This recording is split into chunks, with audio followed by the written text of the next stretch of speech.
नमस्कार दोस्तों।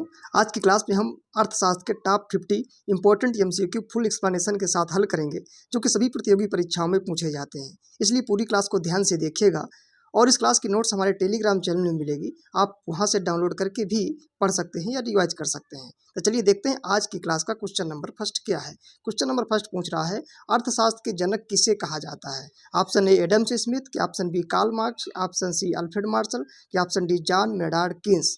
तो सही उत्तर हो जाएगा जो अर्थशास्त्र के जनक है एडम्स स्मिथ के कहा जाता है। अगर इसमें थोड़ा सा और एडिशनल नॉलेज देखें कि जो एडम्स स्मिथ हैं इनको अर्थशास्त्र के आधुनिक जनक कहा जाता है।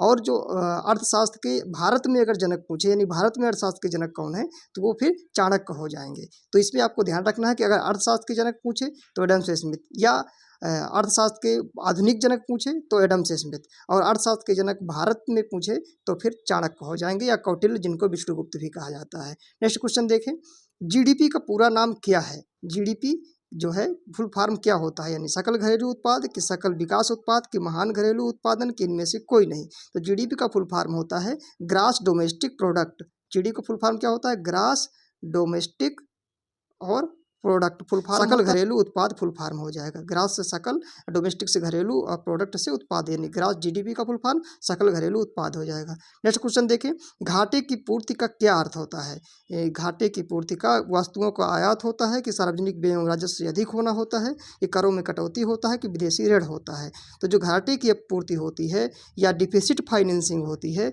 इसका मतलब होता है सार्वजनिक व्यय राजस्व से अधिक हो जाए। जैसे आपको देख, राजस्व है आपका रेवेन्यू जितना हो रहा है, जैसे आपका रेवेन्यू है ये हो गया, और जो आपका रेवेन्यू से व्यय जो होता है एक्सपेंडिचर वो जो है ज़्यादा हो जाए, यानी खर्च आपका ज़्यादा हो जाएगा, रेवेन्यू आपका राजस्व कम है, तो क्या होगा, घाटा ही तो होगा ना। इसीलिए उसको बोलेंगे घाटे की पूर्ति, डिफिसिट फाइनेंसिंग बोलेंगे। तो सही ऑप्शन इस प्रश्न का हो जाए उत्तर हो जाएगा सार्वजनिक में व्यय राजस्व से अधिक हो जाएगा, तो घाटे की पूर्ति हो जाएगी।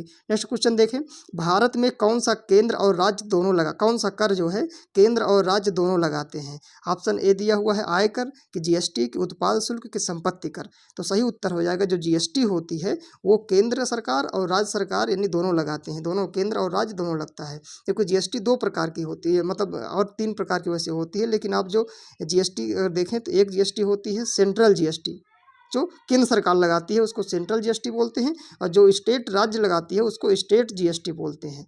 और एक होती है इंटीग्रेटेड जीएसटी होती है। तो यहाँ पे सेंट्रल और स्टेट दोनों लगा रही है ना, केंद्र और राज्य दोनों लगा रही है किसमें, जीएसटी में। तो सही उत्तर हो जाएगा इसका जो है जीएसटी हो जाएगा, जो केंद्र और राज्य दोनों सरकार लगाती हैं। नेक्स्ट क्वेश्चन देखें, भारत में केंद्रीय बजट कौन तैयार करता है। पहला ऑप्शन दिया हुआ है राष्ट्रपति, दूसरा भारतीय रिजर्व बैंक, की वित्त मंत्री, की योजना आयोग। जो केंद्रीय बजट तैयार करता है वो वित्त मंत्री केंद्रीय बजट तैयार करता है, सही उत्तर हो जाएगा। नेक्स्ट क्वेश्चन देखिए, रेपो रेट का क्या अर्थ होता है। जो बैंक में या रेपो रेट का आपने देखा होगा, तो रेपो रेट का मतलब क्या होता है, वह दर जिस पर आरबीआई बैंकों को धन उधार देता है, कि वह दर जिस पर बैंक आरबीआई को धन उधार देते हैं, कि ऋण पर कर की दर, कि इनमें से कोई नहीं। तो सही उत्तर हो जाएगा वह दर जिस पर आरबीआई बैंकों को धन उधार देता है। क्योंकि दोस्तों जैसे ही अगर बात करें हम, ये आरबीआई हो गया और ये ढेर सारे कमर्शियल बैंक होते हैं, जैसे Punjab national bank, Indian bank, Allahabad bank, ये ढेर सारे कमर्शियल बैंक हैं सारे के सारे। और ये कमर्शियल बैंक क्या करते हैं, आरबीआई से पैसा लेते हैं, आरबीआई से पैसा लेते हैं जो है, तब इसको फिर लोगों को लोन में या जितने भी पब्लिक है उसको देते हैं जो भी। तो जो आरबीआई से पैसा जब ले रहे हैं कमर्शियल बैंक, तो जी कमर्शियल आरबीआई जो है इन कमर्शियल बैंक पर एक रेट लगाती है, कि अगर इतना पैसा पे इतने रेट लगेगा, तो वो जो रेट होती है उसी को बोलते हैं रेपो रेट, यानी जो कमर्शियल वह दर जिस पर आरबीआई जो बैंकों को धन उधार देता है उसको रेपो रेट बोलते हैं। और यही अगर कभी कभी कमर्शियल बैंक जो है आरबीआई पे पैसा जमा कराएंगे, कमर्शियल बैंक आरबीआई पे पैसा जमा कर देते हैं, जब कमर्शियल बैंक के पास ज़्यादा हो जाता है तो जब आरबीआई पे जमा कर देते हैं तो आरबीआई इनको भी रेट देती है, या मतलब उस पर जो है जो बेनिफिट इनको मिलता है कमर्शियल बैंक को, वो बोलते हैं रिवर्स रेपो रेट। जब कमर्शियल बैंक आरबीआई को पैसा जमा करते हैं तो उसको रिवर्स रेपो रेट बोलते हैं, जो उस पर रेट मिलती है। और जब आरबीआई जो कमर्शियल बैंक को रेट देती है, यानी जब उधार देती है पैसा, तब जो रेट लगता है उसको रेपो रेट बोलते हैं। तो इसको आप ध्यान रखना है। नेक्स्ट क्वेश्चन देखें कि भारत की जीडीपी में सबसे बड़ा योगदान किस क्षेत्र का होता है। ऑप्शन ए दिया हुआ है कृषि का, कि ऑप्शन बी उद्योग का, कि ऑप्शन सी सेवा क्षेत्र का, कि ऑप्शन डी खनन का। तो सबसे ज़्यादा जो उद्योग होता है सेवा क्षेत्र का होता है। आपने देखा होगा जो अर्थव्यवस्था होती है इसमें तीन क्षेत्र होते हैं। एक जैसे प्राथमिक क्षेत्र हो गया, इधर देखिए अगर अर्थव्यवस्था में एक प्राथमिक क्षेत्र हो गया, दूसरा द्वितीयक हो गया, तीसरा तृतीयक हो गया।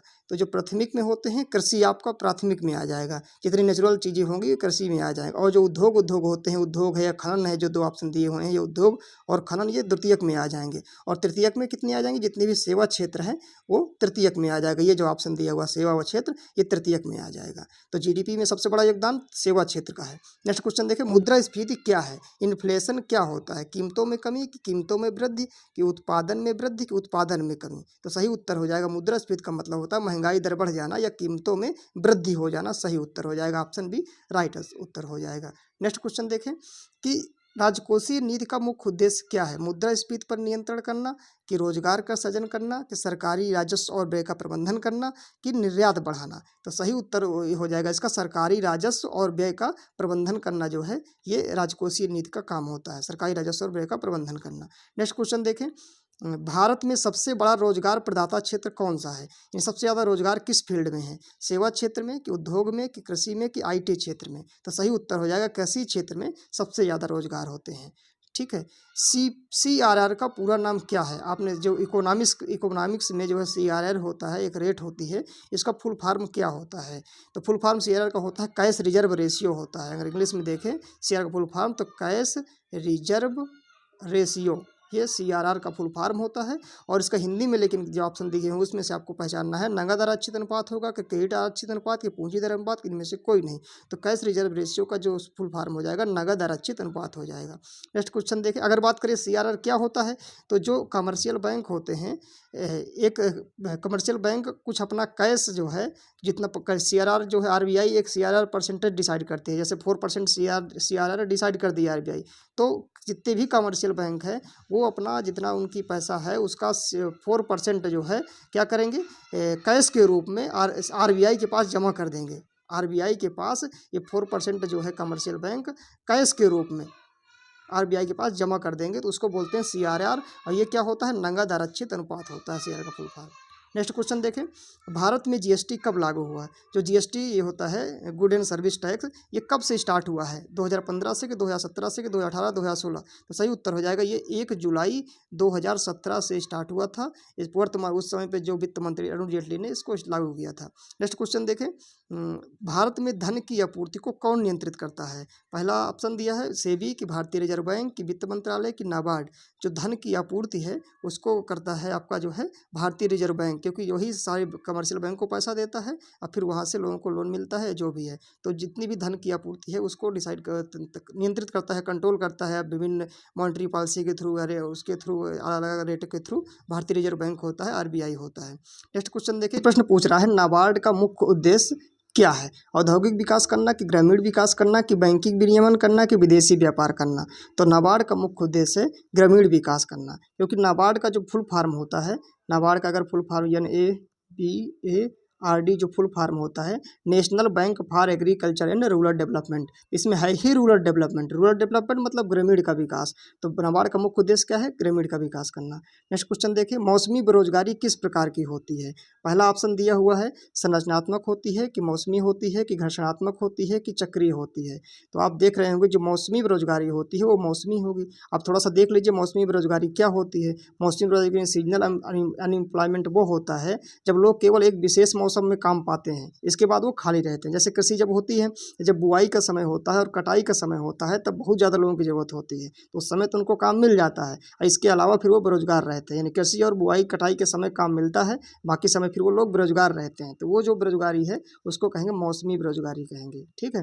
नेक्स्ट आगे देखें, विनिवेश का क्या अर्थ होता है? विनिवेश जो है इसको इंग्लिश में बोलते हैं डिसइन्वेस्टमेंट। उसका क्या अर्थ है? सार्वजनिक क्षेत्र के उपक्रमों को शेयर को बेचना, कि निजी कंपनियों के शेयर खरीदना, कि सरकारी स्वामित्व बढ़ाना, कि इनमें से कोई नहीं? तो सही उत्तर हो जाएगा सार्वजनिक क्षेत्र के उपक्रमों के शेयर को बेचना होता है। डिसइन्वेस्टमेंट जो होता है विनिवेश, इसका अर्थ यह होता है कि सरकारी या निजी संस्थान द्वारा अपनी संपत्ति, ठीक है, हिस्सेदारी या निवेश को आंशिक रूप से या पूर्ण रूप से बेच देना।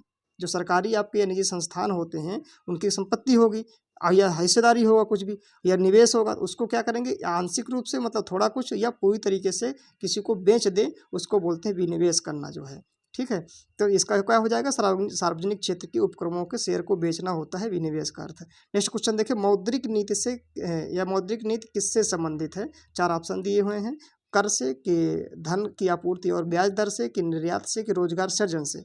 तो जो मौद्रिक नीति है वो धन आपूर्ति और ब्याज दर से संबंधित है। मॉनेटरी पॉलिसी जो होती है आरबीआई लागू करती रहती है और जिससे धन की आपूर्ति बराबर रहे और ब्याज दर मेंटेन होती रहे, वो सब अलग अलग। अगर मॉनेटरी पॉलिसी की बात करें, ये क्या होता है, ये साल में जो है जो बैंक आरबीआई है वो बैंकों के लिए एक पॉलिसी या मॉनेटरी पॉलिसी रेट कितनी होगी, जैसे सीआरआर कितना होगा या और भी जितनी बैंक रेट कितनी होगी, या तो रेपो रेट कितनी होगी, रिवर्स रेपो रेट कितनी होगी, ये सारी जो है डिसाइड करता रहता है। ये 3 महीने में भी डिसाइड जारी कर सकता है या 2 महीने में भी कर सकता है जो है। ठीक है, नेक्स्ट क्वेश्चन देखिए, भारत का केंद्रीय बैंक कौन सा है? किसको कहते हैं केंद्रीय bank? Central bank, state bank of India को कि भारतीय रिजर्व बैंक को कि नाबार्ड को कि आईसीआईसी बैंक को? तो सही उत्तर हो जाएगा जो भारतीय रिजर्व बैंक है उसको भारत का केंद्रीय बैंक कहते हैं, सेंट्रल बैंक कहते हैं, या और इसका नाम भारतीय रिजर्व बैंक का बैंकों का बैंक कह सकते हैं, या सरकार का बैंक कह सकते हैं। ये सब किसके नाम है? भारतीय रिजर्व बैंक के नाम है। नेक्स्ट क्वेश्चन देखें, लंबे समय तक आर्थिक मंदी को क्या कहते हैं? अगर कोई जो है लंबे समय तक आर्थिक मंदी बनी रहेगी तो उसको क्या कहेंगे? उसका टर्म जो एक है मुद्रास्फीति कहेंगे कि ठहराव कहेंगे कि आर्थिक अवसाद कहेंगे कि मूल्यह्रास कहेंगे? तो सही उत्तर हो जाएगा आर्थिक अवसाद कहेंगे अगर लंबे समय तक मंदी बनी रही है। नेक्स्ट क्वेश्चन देखिए, भुगतान संतुलन बीओपी का क्या अर्थ होता है? पहला ऑप्शन दिया हुआ है, देखिए, वस्तुओं का निर्यात कि वस्तुओं का आयात कि अंतर्राष्ट्रीय लेन देन का सारांश कि विदेशी मुद्रा भंडार? तो सही उत्तर हो जाएगा अंतर्राष्ट्रीय लेन देन का सारांश। बीओपी का जो है फुल फॉर्म होता है बैलेंस ऑफ पेमेंट, यानी जितने भी ट्रांजैक्शन हमारे होते हैं जब इंटरनेशनल लेवल पे, तो उन ट्रांजैक्शनों को क्या करना, रिकॉर्ड रखना सिस्टमेटिक रूप से, वो होता है बीओपी। भुगतान का क्या, संतुलन बनाए रखना, यानी जितने भी पेमेंट हो रहे हैं ना, बैलेंस ऑफ पेमेंट बीओपी, उनको क्या करना, सिस्टेमिक रूप से रिकॉर्ड रखना, जितने भी इकोनॉमिक ट्रांजैक्शन हो रहे हैं between country and the rest of the world over specific period of time, यानी एक निश्चित समय में जितने भी ट्रांजैक्शन हो रहे हैं उनका रिकॉर्ड रखना। नेक्स्ट क्वेश्चन देखें, किस भारतीय अर्थशास्त्री ने नोबेल पुरस्कार जीता था? ठीक है, अमर्त्य सेन कि रघुराम राजन कि डॉक्टर मनमोहन सिंह कि जगदीश भगवती? तो सही उत्तर हो जाएगा अमर्त्य सेन ने नोबेल पुरस्कार पाया था अर्थशास्त्र में। नेक्स्ट क्वेश्चन देखिए, मिश्रित अर्थव्यवस्था क्या होती है? अर्थव्यवस्था 3 प्रकार की होती है, एक पूंजीवादी अर्थव्यवस्था, एक समाजवादी अर्थव्यवस्था, एक मिश्रित अर्थव्यवस्था। तो यहाँ पूछ रहा है मिश्रित अर्थव्यवस्था क्या होती है? केवल निजी क्षेत्र का, केवल सार्वजनिक क्षेत्र का, सार्वजनिक और निजी दोनों क्षेत्र का, कि इनमें से कोई नहीं? तो सही उत्तर हो जाएगा सार्वजनिक और निजी क्षेत्र का जो है अध्ययन किया जाता है वो मिश्रित अर्थव्यवस्था में किया जाता है। वही निजी क्षेत्र का यानी जिसमें पूंजीपति अर्थव्यवस्था जो होती है, पूंजीपति अर्थव्यवस्था और सामाजिक अर्थव्यवस्था मिश्रित। तो पूंजीपति में क्या होता है, निजी क्षेत्र का अध्ययन किया जाता है, यानी उसमें सरकार का कोई ज़्यादा कंट्रोल नहीं होता है। सार्वजनिक क्षेत्र यानी जो समाजवादी अर्थव्यवस्था होती है उसमें सरकार का भी कंट्रोल होता है, समाज का ध्यान दिया जाता है। ठीक, और सामाजिक और निजी अर्थव्यवस्था यानी मिश्रित अर्थव्यवस्था होती है जो कि भारत में चल रही है। मिश्रित अर्थव्यवस्था ही चल रही है जिसमें यानी सरकार का भी कंट्रोल है और पूंजी वाला भी, दोनों अर्थव्यवस्था का मिश्रण है इसमें मिश्रित अर्थव्यवस्था में, जो कि भारत में इस समय पे चल रही है। नेक्स्ट क्वेश्चन देखें, हरित क्रांति का मुख्य उद्देश्य क्या था? जो हरित क्रांति था जिससे जो है बहुत सारी फसलों में उत्पादन में वृद्धि हुई थी, उसका मुख्य उद्देश्य क्या था? औद्योगिक विकास करना, कृषि उत्पादन में वृद्धि की, ग्रामीण क्षेत्रों का विकास, निर्यात को बढ़ावा देना? तो सही उत्तर हो जाएगा कृषि उत्पादन में वृद्धि था जो है हरित क्रांति का मुख्य उद्देश्य था। क्वेश्चन देखें, कौन सा कर प्रत्यक्ष कर है?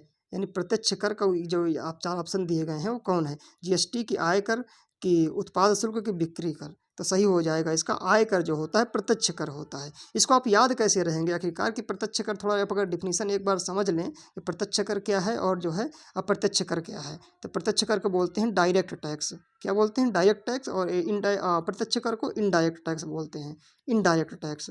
इसमें आपको ये ध्यान रखना है कि जो डायरेक्ट टैक्स में होगा, प्रत्यक्ष कर जो होगा जिसके ऊपर लगाया जाएगा उसको ही भरना पड़ेगा, उसको बोलते हैं प्रत्यक्ष कर।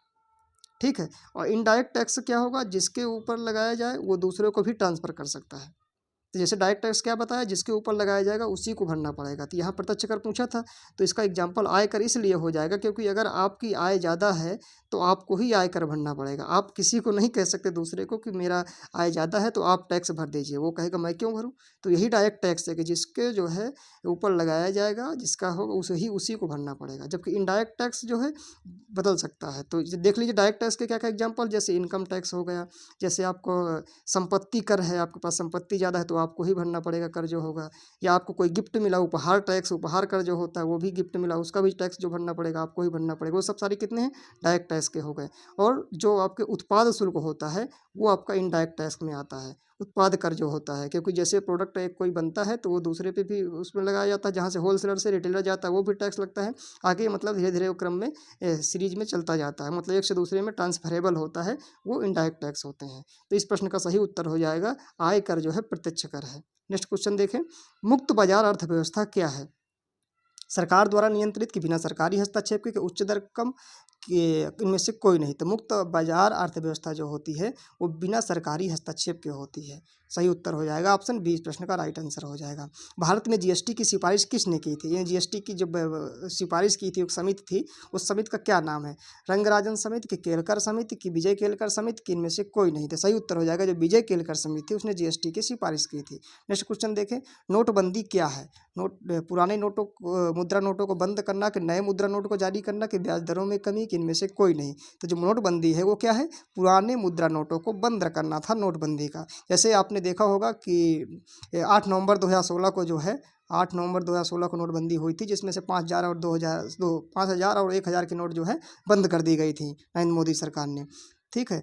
नेक्स्ट क्वेश्चन आगे देखिए, अर्थशास्त्र में ट्रिपल पी का क्या अर्थ है? यानी पी जो होता है इसका फुल फॉर्म क्या होता है या इसका अर्थ क्या है? सार्वजनिक निजी भागीदारी की, क्रय शक्ति क्षमता की, लाभ उत्पादन उपयोजना की, इनमें से कोई नहीं। सही उत्तर हो जाएगा क्रय शक्ति क्षमता, क्योंकि ट्रिपल पी का फुल फॉर्म होता है परचेजिंग पावर पैरिटी होता है, यानी क्रय शक्ति समानता। ये क्या होती है?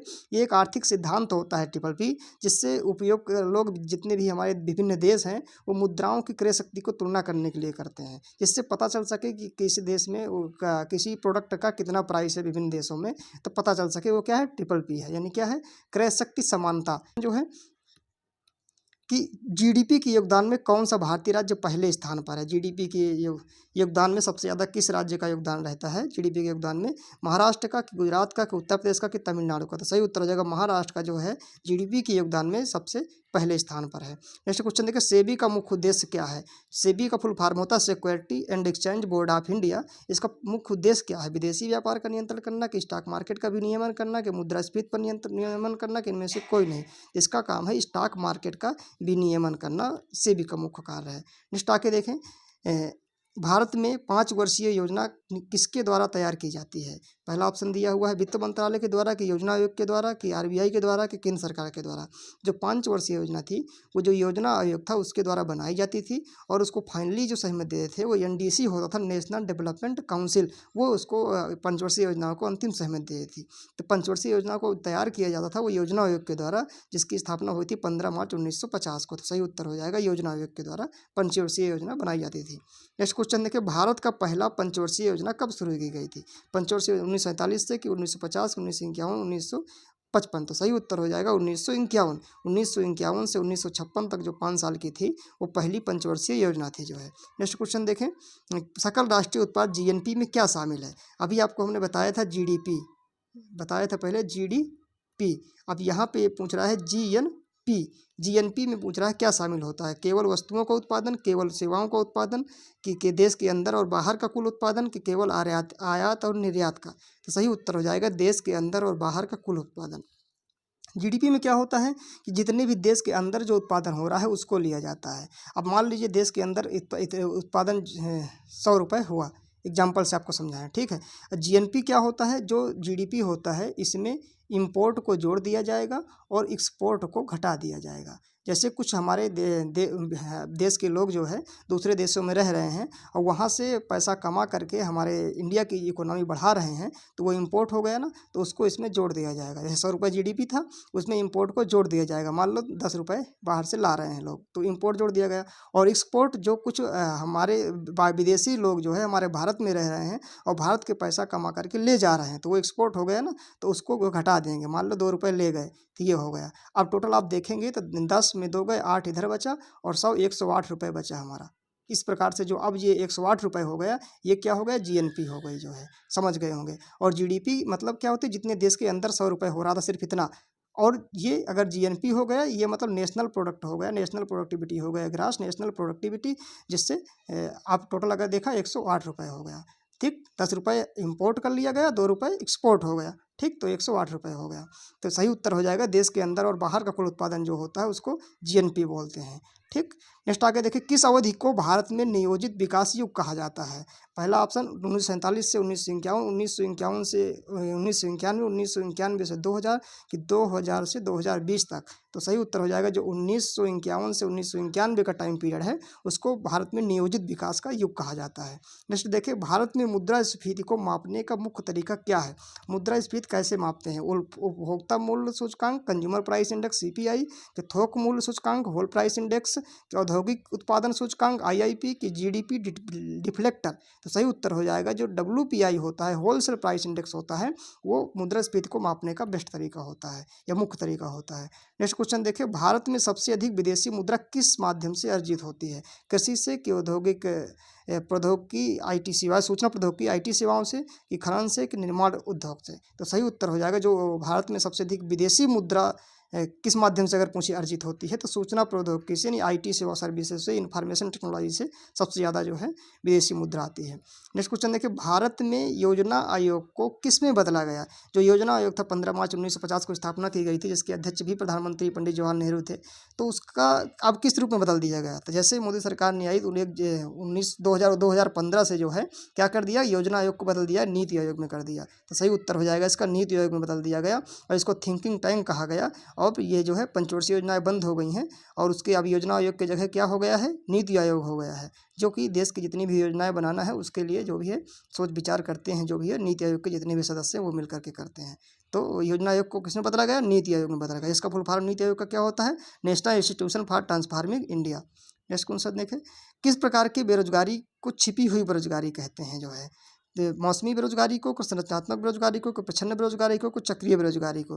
तो सही उत्तर हो जाएगा जो प्रच्छन्न बेरोजगारी है, यानी उसको हम छिपी हुई बेरोजगारी कहते हैं। सही उत्तर हो जाएगा सी हो जाएगा। ये छिपी हुई बेरोजगारी क्या होती है? प्रच्छन्न बेरोजगारी, जब लोग काम कर रहे होते हैं लेकिन उनकी उत्पादकता में शून्य या बहुत कम होती है। जैसे आपने कृषि में देखा होगा कि कृषि एक ऐसा फील्ड है कि इसमें जितने भी लोग पहुँच जाएँ, चाहे कभी जो है मतलब कितने भी लोग हो जाएं, सबके सब काम आ जाते हैं, सबके सब लगे रहते हैं, थोड़ा बहुत करेंगे या कोई कम करेगा कोई ज़्यादा करेगा, लेकिन वो जो है क्या है, एक तरह से बेरोजगार है। कृषि क्षेत्र एक काम को करने के लिए ज़रूरत से ज़्यादा लोग लगे रहते हैं, क्योंकि अगर ज़रूरत कृषि में 5 लोगों की है तो वहाँ 10 लोग भी घर में रह रहे हैं, तो सब काम करते रहेंगे, सब लगेगा कृषि कर रहे हैं, पर सबकी ज़रूरत नहीं होती है। इसलिए छिपी हुई बेरोजगारी को क्या कहेंगे, प्रच्छन्न बेरोजगारी कहेंगे, यही ठीक है। नेक्स्ट क्वेश्चन देखें, कृषि क्षेत्र का विकास सुनिश्चित करने के लिए कौन सी संस्था जिम्मेदार है? ऑप्शन पहला है आरबीआई यानी भारतीय रिजर्व बैंक, नाबार्ड, की सेबी, की योजना आयोग। तो सही उत्तर हो जाएगा जो कृषि क्षेत्र के विकास के लिए वो नाबार्ड होता है, national bank for agriculture and rural development के लिए जिम्मेदार होता है। किसी देश की आर्थिक प्रगति का सबसे अच्छा संकेतक है आर्थिक प्रगति का निर्यात, की औद्योगिक विकास, के प्रति व्यक्ति आय, की कृषि उत्पादन। तो जो प्रति व्यक्ति आय होता है, पर कैपिटा इनकम होता है, वो किसी देश की आर्थिक प्रगति का सबसे अच्छा संकेतक होता है। जिसकी देश की जितनी भी पर कैपिटा इनकम ज़्यादा होगी वो जो है आर्थिक प्रगति उतना ज़्यादा कर गया है। नेक्स्ट क्वेश्चन देखें, अब अप्रत्यक्ष कर का उदाहरण क्या है? हमने अभी आपको बताया था कि जो अप्रत्यक्ष कर क्या होते हैं, जो दूसरे पे ट्रांसफरेबल किए जा सकें, और जो दूसरे पे ट्रांसफरेबल ना किए जा सके, जिसके ऊपर लगाए उसी को भरना पड़े, उसे प्रत्यक्ष कर बोलते हैं। तो अप्रत्यक्ष कर का उदाहरण देख लीजिए, इसमें आयकर, की कॉर्पोरेट कर, की जीएसटी, के संपत्ति कर। तो सही उत्तर हो जाएगा जीएसटी जो है एक अप्रत्यक्ष कर का उदाहरण है, क्योंकि आयकर क्या था, प्रत्यक्ष था, जिसके ऊपर आय ज़्यादा होगी उसी को देना पड़ेगा। कॉर्पोरेट कर भी उसी प्रत्यक्ष कर है, जिसको ज़्यादा कॉर्पोरेट करेगा उसी को ज़्यादा देना पड़ेगा। संपत्ति जिसकी ज़्यादा होगी उसी को देना पड़ेगा, दूसरा थोड़ा ना दे देगा, इसलिए यही प्रत्यक्ष कर है। लेकिन जब जीएसटी क्या है, अप्रत्यक्ष कर है।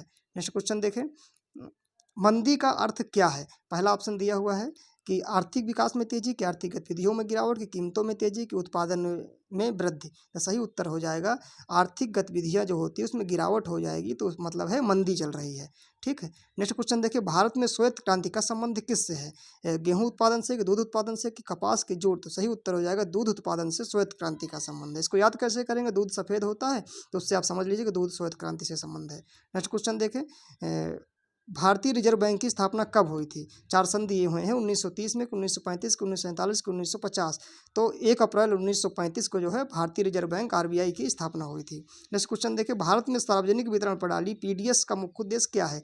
पीडीएस यानी इसका पब्लिक डिस्ट्रीब्यूशन सिस्टम एक लाया गया था। इसका मुख्य उद्देश्य क्या था? कर संग्रह बढ़ाना, कि गरीबों को रियायती दर पर अनाज प्रदान करना, कि निजी क्षेत्र को प्रोत्साहित करना, कि कृषि उत्पादन को बढ़ाना। तो दोस्तों ये क्या था, गरीबों को रियायती दर पर अनाज प्रदान करना, यानी जो कोटा पता चलते हैं राशन वाले ना, वो पीडीएस सिस्टम के अकॉर्डिंग ही थे। किसी जितने भी गरीब लोग हैं उनको क्या मिल सके, राशन मिल सके, अनाज प्रदान किया जा सके, वो सार्वजनिक वितरण प्रणाली का उद्देश्य था। नेक्स्ट क्वेश्चन देखें, ब्लू रिवोल्यूशन का संबंध किससे है? ब्लू रिवोल्यूशन या नीली क्रांति, उसका संबंध किससे है? मत्स्य पालन से है, कि जल संरक्षण से है, कि बिजली उत्पादन से है, कि पर्यटन से है? तो ब्लू रिवोल्यूशन या मत्स्य पालन का संबंध है, ब्लू रिवोल्यूशन का मत्स्य पालन से संबंध है नहीं है, ठीक है, पहला ऑप्शन सही हो जाएगा। नेक्स्ट क्वेश्चन देखिए, भारत में हरित क्रांति का मुख्य वास्तुकार कौन है? यानी हरित क्रांति के जनक पूछ रहा है, भारत में कौन है? एम एस स्वामीनाथन, कि नॉर्मन इबोला, कि राजकृष्णा, कि बी के आर राव? तो सही उत्तर हो जाएगा एम एस स्वामीनाथन को भारत में हरित क्रांति का जनक कहा जाता है। वहीं अगर पूछे विश्व में हरित क्रांति का जनक, तो नॉर्मन इबोला जो हो जाएंगे विश्व में हरित क्रांति के जनक, और भारत में हरित क्रांति के जनक एम एस स्वामीनाथन होते हैं। नेक्स्ट क्वेश्चन देखें, भारतीय अर्थव्यवस्था में बैंकिंग सुधार किस वर्ष शुरू किए गए थे, शुरू हुए थे? 1991 में, कि 1995, कि 85, कि 2000? तो सही उत्तर हो जाएगा 1991 में जो है बैंकिंग सुधार किए गए थे, जिसको एलपीजी मॉडल कहा गया था। इसका फुल फॉर्म था लिबराइजेशन, प्राइवेटाइजेशन, ग्लोबलाइजेशन, यानी जिसमें अर्थव्यवस्था को क्या किया गया था, उदारीकरण किया गया था, निजीकरण किया गया था, वैश्वीकरण किया गया था 1991 में। उसी को पी नरसिम्हा राव समिति थी, जिसमें प्रधानमंत्री नरसिम्हा राव थे और मनमोहन सिंह जो उस समय पे वित्त मंत्री थे, उन्होंने बनाया था। नरसिंह वो क्या कहते हैं, क्या था, नरसिंह समिति था, जिसको एलपीजी मॉडल कहा गया, लिबराइजेशन, प्राइवेटाइजेशन, ग्लोबलाइजेशन, वही बैंकिंग सुधार था, जिससे काफ़ी बदलाव हुआ। तो कब लाई गई थी? 1991 में। नेक्स्ट क्वेश्चन देखें, भारत में श्रम शक्ति का सबसे बड़ा हिस्सा किस क्षेत्र से कार्यरत है? सेवा क्षेत्र में, कि कृषि क्षेत्र में, कि औद्योगिक क्षेत्र में, कि आईटी क्षेत्र में? इस प्रश्न का जो सही उत्तर हो जाएगा, कृषि क्षेत्र में सबसे ज़्यादा लोग लगे रहते हैं ना, इसलिए जो है क्या पूछा था, श्रम शक्ति का सबसे ज़्यादा, श्रम शक्ति का सबसे बड़ा हिस्सा कृषि क्षेत्र से हो जाएगा। काले धन का क्या अर्थ है? काला धन, ये ब्लैक मनी जिसको बोलते हैं, उसका क्या मतलब है? धन जो विदेशी मुद्रा में हो, कर चोरी से अर्जित धन हो, नगद धन हो, इनमें से कोई नहीं। तो काले धन का मतलब वो है जो कर चोरी से धन अर्जित है, यानी जो धन आपके पास है उसमें आपने टैक्स पे नहीं किया है, तो क्या हो जाता है, ब्लैक मनी हो जाता है या काला धन हो जाता है। तो इस प्रकार से दोस्तों क्वेश्चन कंप्लीट होते हैं। उम्मीद करता हूँ क्लास पसंद आई होगी। दोस्तों क्लास को लाइक करते हैं, जिससे दोस्तों छात्रों को भी पता चल जाता है क्लास अच्छी है, और चैनल जरूर सब्सक्राइब कर लें। Thank you so much. जय हिंद, जय भारत।